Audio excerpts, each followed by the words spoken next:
You're listening to the Teach Better Talk podcast featuring expert educators eager to share progressive tactics to reach more students. Teach Better Talk is created by teachers and fueled by passion. Let's get started.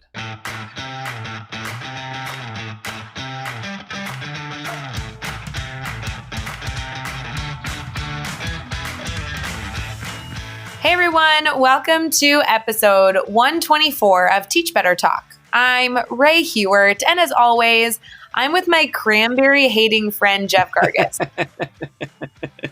I was wondering why you asked me that. You're like, what's your least favorite food? And I'm like, I don't know. And I'm thinking to myself, she's going to say something about that in the intro. See, you should never answer a question that you think might come back and bite you in the butt. If that was the case, I'd never talk to you. So come on, that's not true. Do you not like cranberries, or do you just not prefer them? Will you refuse to eat them? No, it's just said, what's my least favorite Thanksgiving food? That's my least favorite. I didn't necessarily say that I don't like them. I didn't say I hate them or that I don't like cranberry sauce. It's my least favorite of all Thanksgiving food. If you're at a Thanksgiving table and they're passing around the food, the turkey and the green bean, you get to mashed potatoes, and then here comes the cranberries. What do you think, Jeff? Well, first off, we do buffet style because I ain't got time for you to be passing stuff to me. I'm going to get in the line and get it done. No, so the cranberry sauce is I don't usually take it. I usually fill up with everything else. I love my turkey, mashed potatoes, gravy, stuffing. My mom does a corn souffle. And then there's usually some sort of green bean or something and rolls. I just don't have any room for cranberry sauce. I do my grandma has awesome applesauce that I do on the side. Maybe I'll do it this year. Maybe I'll switch it up because of this episode right now. Well, Jeff, what I'm going to challenge you to do, and I know our listeners are really going to be on pins and needles waiting for you to accomplish this. Can you please take a photo of your Thanksgiving dinner plate? Because we want to see where we'll give you suggestions on where we think the cranberries could go next year, on the plate. We'll be there to support you. All right, so I'm gonna push out a picture of my plate. Yes. If you answer quick enough, I might be able to add it to my plate. Oh, good. 2019 cranberry placement. Yeah. So instead of spending time with your family paying attention to what you're doing, make sure you focus on my Twitter, my Instagram, and the team's Instagram so that you can get that. I'm glad your priorities are in the right space. So, Ray, what do you do for Thanksgiving? Oh, I don't think I know this. This is a conflict what's your routine? Yeah, this is a conflict in my family. Oh, really? Oh, do tell. I know. This is drama. So my family has spent drama. You're getting Hewert drama right here. My family has spent 25 years of my 28 years of life traveling to one specific vacation spot over Thanksgiving. And we stopped going a few years ago. And so every year over Thanksgiving has been a toss-up. We don't even know what to do for Thanksgiving if we're not vacationing in this venue. So this year, drum roll please, everyone's coming to my house. So I'm hosting Thanksgiving dinner. I know. Big deal. But I want to preface.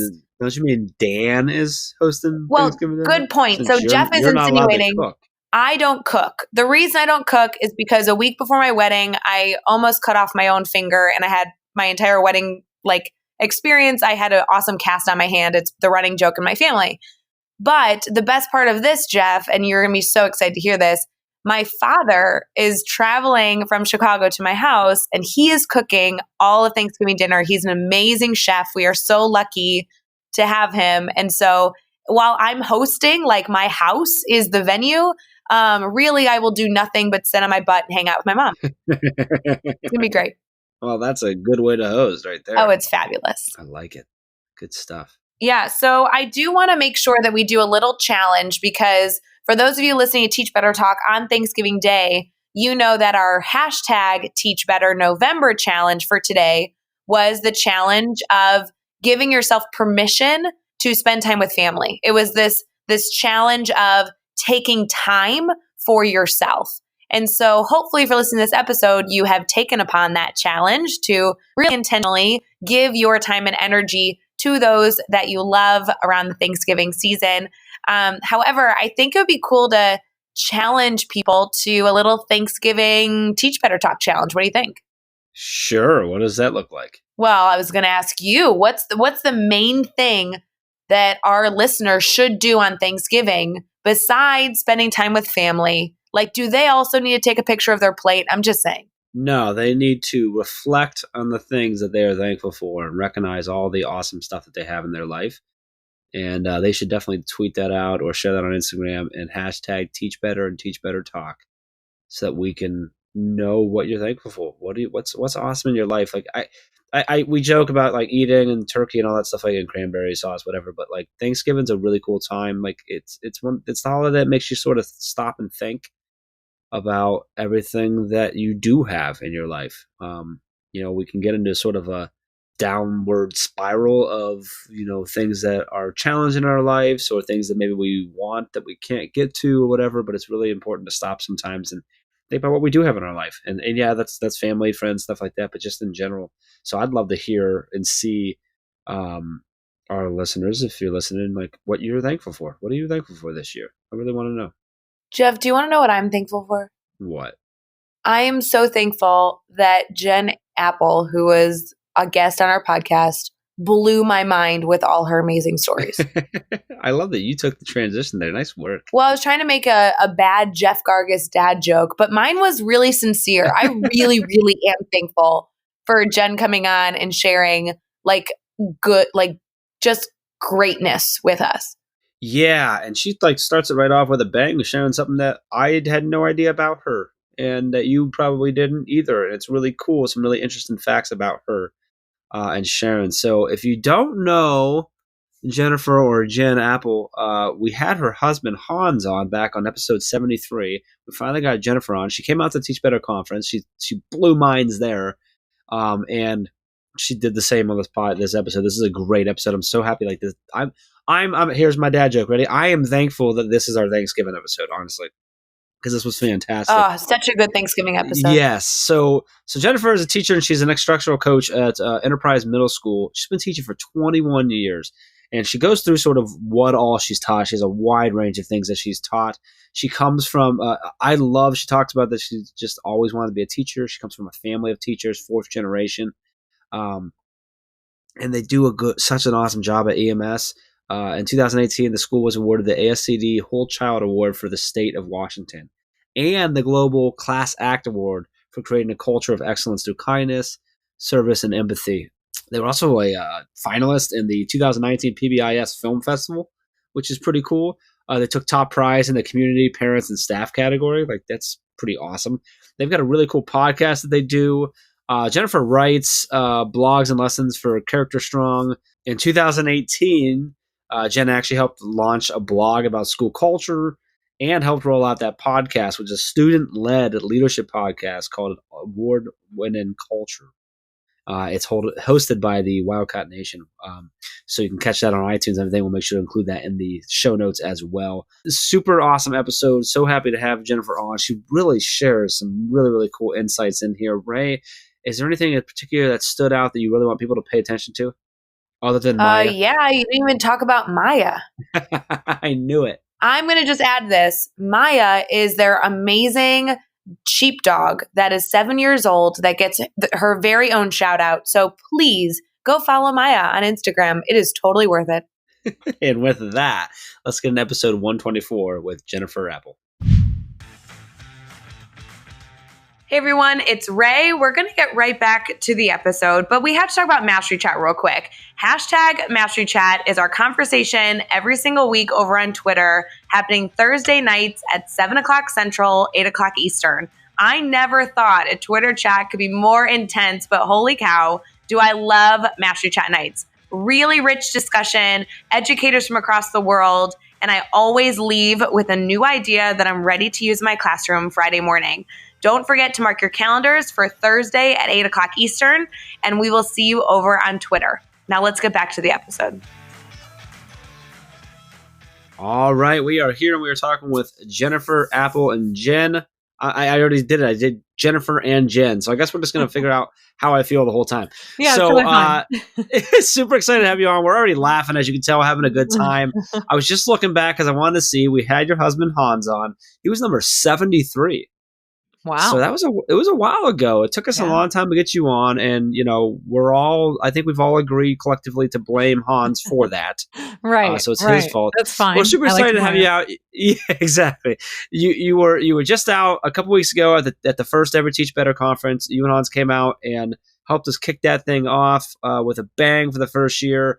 I've heard nothing but amazing things about your session. So Thank you. It was amazing. You guys did an amazing job on the conference. It's the best thing I've been to. I came back and told my whole staff that. I said it was the best thing I've ever been to. Wow. So you guys did an amazing job. So it was really cool. well, wow, that really does mean that means I the did all world the to work, us. Jen. I did everything for the conference. I really know you did. did. I know you did. So I really appreciate all the work that you did. I appreciate that. Okay, we'll give him credit. Jeff did 99% of the work and he's super He cool. did a little bit. Whatever. I think actually, like the primary bulk of the heavy lifting was actually done by all of our presenters who brought all the value. Completely to it. true. We just try to organize a space for it and a time and a place for everyone to come in. But I mean, without those presentations and without the people bringing that knowledge from Oliver, I mean, that's otherwise what do we have, right? Just me and Ray and Chad and Tiff hanging out on a stage. I mean, what's balloons, a lot of muffins. We had a lot of muffins. A lot of muffins. So anyway, before we get rolling here, Jen, I really we're already chatting here, but I really want to just know how you're feeling right now. Like, how's it going? How's your day going? How you feeling? Pretty good. I had a great day today. I was walking out of school and I had one of my students go, Miss Appel, I'm listening to an ebook right now. And I was like, okay. And he's like, it's all about leadership. I'm so excited. And I was like, what kid is excited about listening to an ebook on leadership? I was like, that is so cool. So it made my day. I was very happy walking out of the building today. So pretty cool. Nice. That's a great way to have a day. That's awesome. Well, Jen, I want to talk about you for a minute because I know we've talked a bunch and obviously getting to hang out with you at the Teach Better conference, but you have done so much and I'm so excited to kind of dive into your background education, even just, that story of the student who's talking about leadership. Like, I know that there's so many nuggets that we're going to get out of this, but first we're going to start off with something easy, which may not be so easy, but we're going to call it easy. Would you mind kind of telling us what you do in education? Like, what's your role? Well, I've been in education. I hate to say this because it makes me feel old. But this is my 21st year as an educator, which is kind of crazy to think about. I started when I was like 10. So that's how I've gotten, to this. So I'm like pretty young when I started. But I've basically taught everything. I went to school to be a special ed teacher. And then I realized, no, I kind of want to go into reading. And so I'm a reading specialist. I have a master's in reading. And I have a K-8 degree and then a K-12 degree. So I can kind of teach a little bit of everything. And so I've taught everything from math to everything but science, basically. And right now, currently, I'm the instructional coach. So I've been in the classroom for the last 20 years. And this is the first year I'm not in the classroom, which is really strange.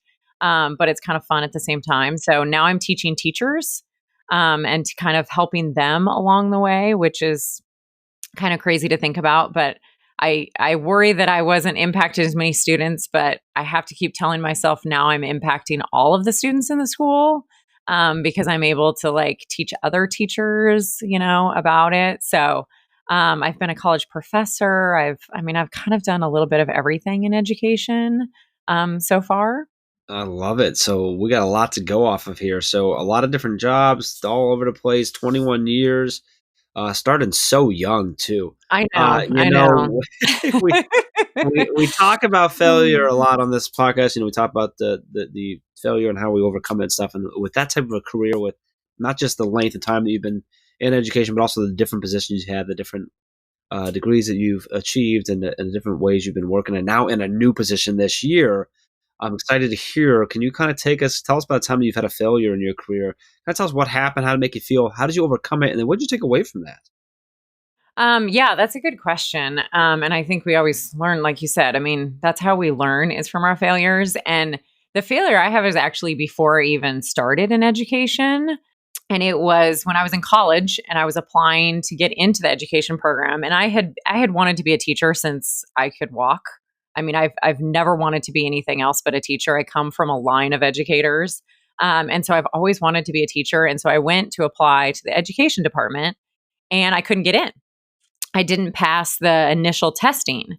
And I got I always got 100% in math because math was my thing. And so I got 100% on this like ACT test. I got 100% perfect score in math, and I couldn't pass the reading. And I'd never been able to pass a reading test like my entire life. And so in the ed program, luckily I was going into education program and they understand how to deal with things. And so they tested me and they said, well, did you know you have dyslexia? And I said, I had no idea I had dyslexia.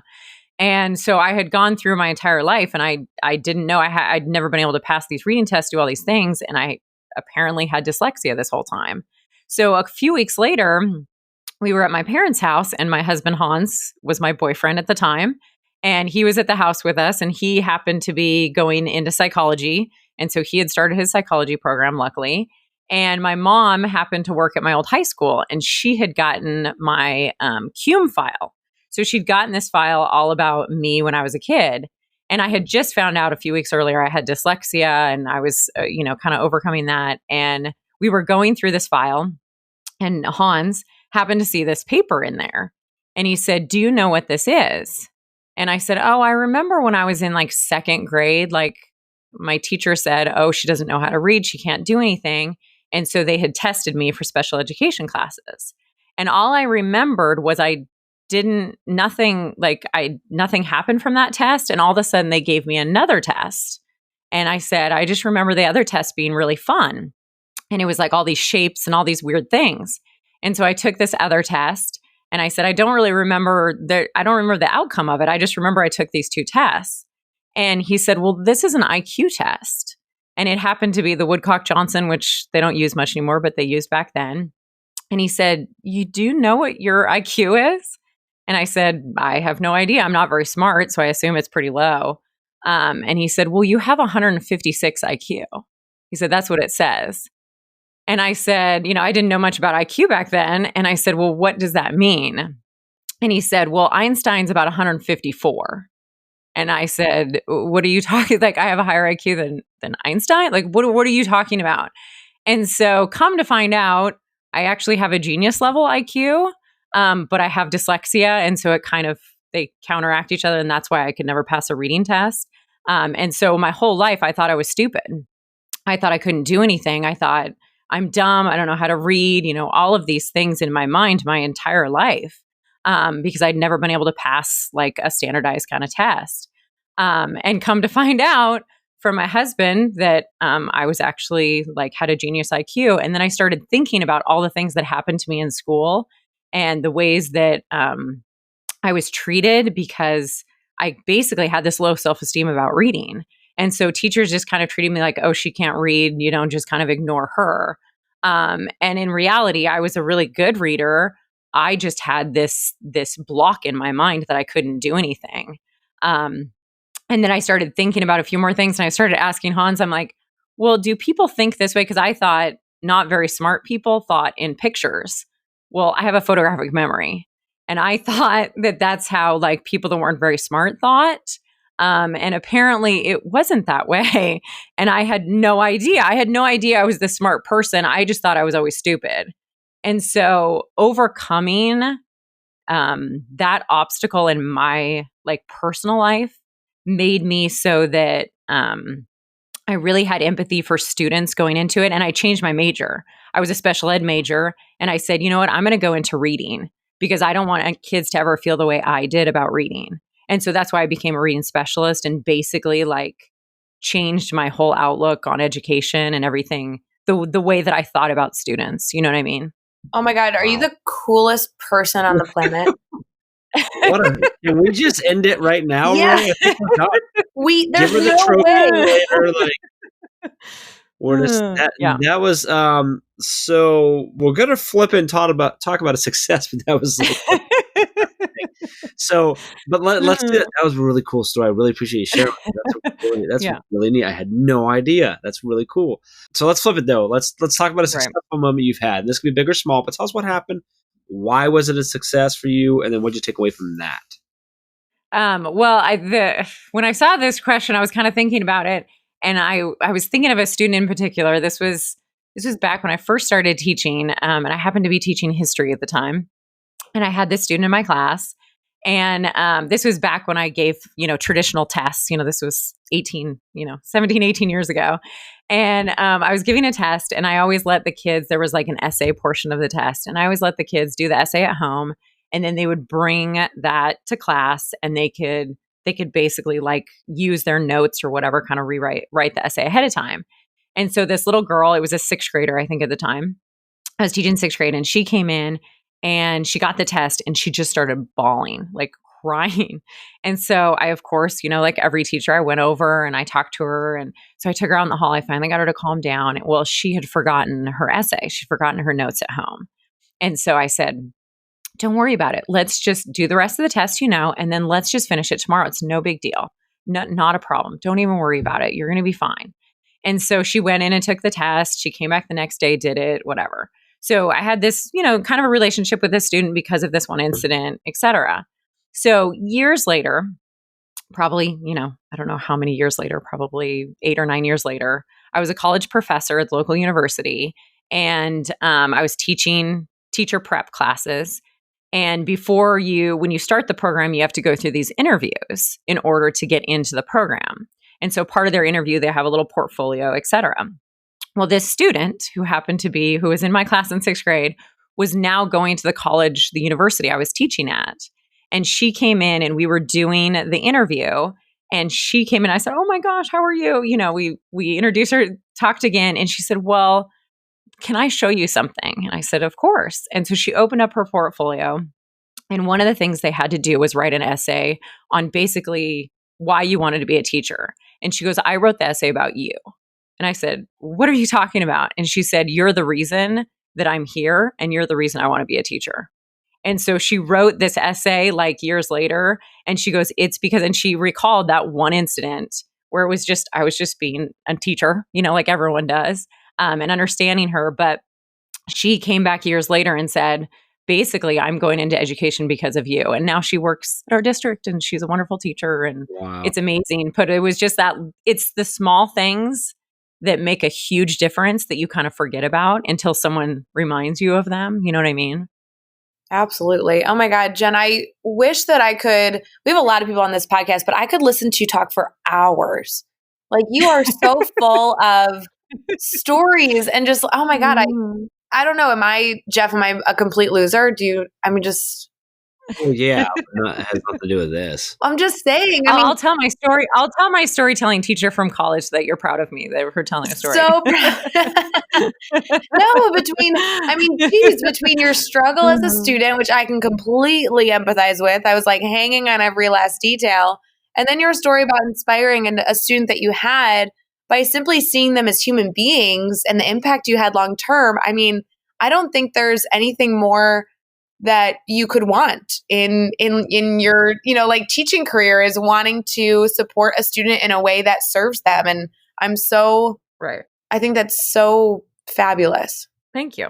It was a pretty cool moment. I was like, started crying. Like she and I hugged, because it was like, okay, this is like such a cool thing. Like, I'll always remember that. It's just really neat that she came back and was able to tell me that. You don't always hear those stories. So it was pretty cool. That's kind of the really important part, is that as teachers, we hope so much that we have that impact, but you really never know. And unless a student really actively chooses to make it known, which, oh my gosh, when they do, is that just so amazing.